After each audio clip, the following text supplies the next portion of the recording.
I'm in my new room at last. Another temporary stop till I build my proper studio out the back. But this is my home setup.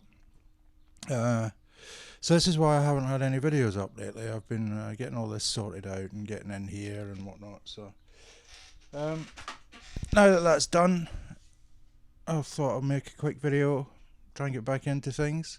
So I wanted to talk to you today about distorted guitars. I've got a session up here that I recorded at the studio where I work a couple of years ago. Recorded this band called Granny Takes a Trip. What's the song called? I'm Coming Back. So I thought we used an 11 rack to record pretty much all of the guitars. So I thought this might be an interesting one to show you a couple of little tricks that I used to get them to be a little bit more exciting. And even more importantly, I've looked at it again, you can do it with free plugins now. So I'm going to show you 3 plugins that will do the same thing as I did before, how to get this more exciting guitar tone, or to get it to cut through the mix. So without further ado, I'll turn around and we'll dive into it, okay? So we've got this mix in front of us. These are the guitars, so I've soloed them out so we can have a little listen to them and you can see what it is we're dealing with.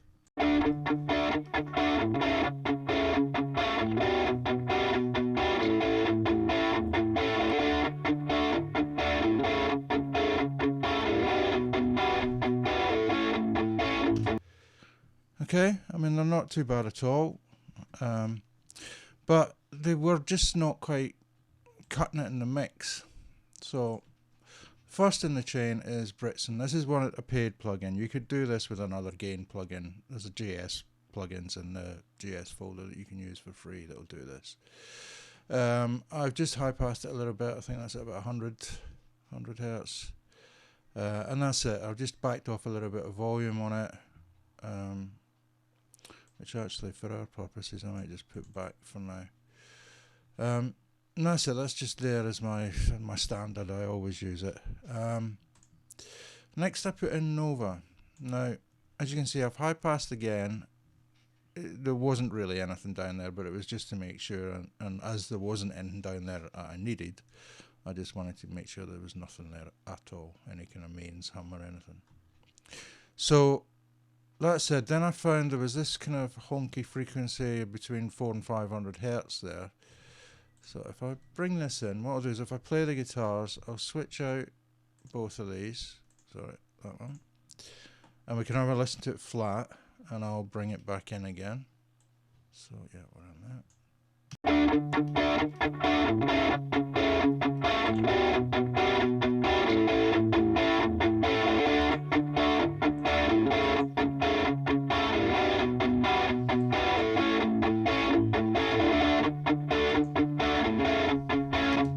Don't know if you could hear when I brought this one in, but the guitars kind of got brighter on their own without me actually by subtracting, because if I boost it, you can hear this honky nasal. Hearing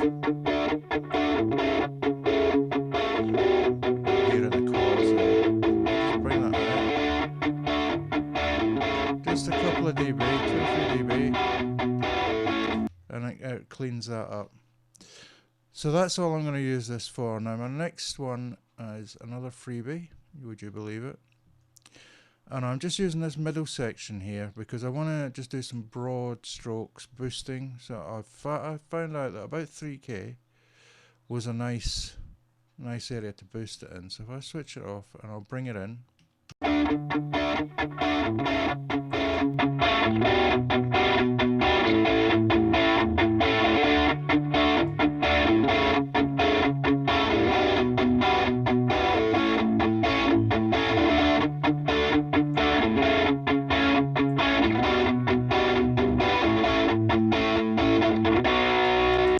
So I'm just trying to show you there the difference between 3 and 5K. 5Ks was nice, but 3K in the mix really helped these guitars poke out.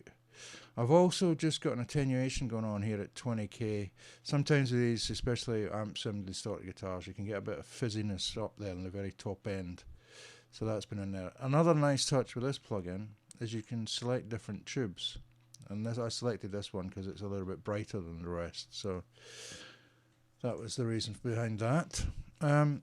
So the last and not least, and definitely not least, is, believe it or not, a JS Treble Enhancer.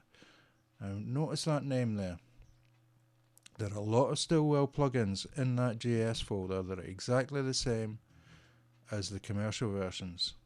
You just haven't got the fancy interface. So what we'll do, we'll play it again. I mean, I've got the mix set to 100%. I've settled on I mentioned the 5K was a nice area. The reason behind this, I've boosted it 3K.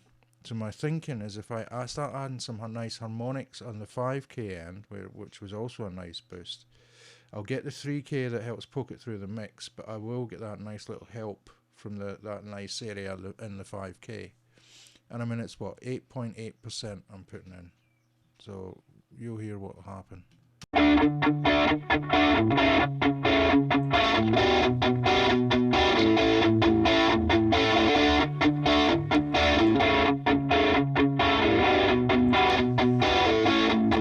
mean, it really makes a big difference.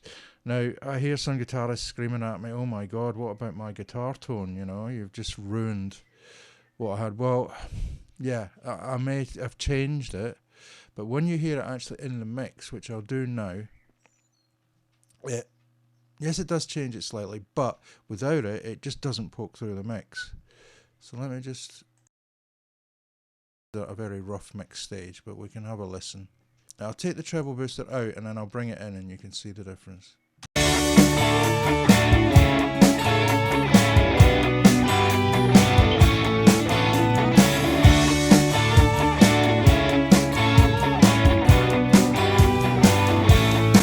I mean, it's fairly obvious why I'm doing what I'm doing on that. So that's it, guys. That's all I really wanted to show you, and I hope this has been something useful. I hope it's something you'll try yourself.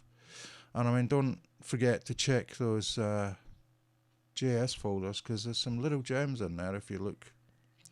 Okay, thanks, and good night.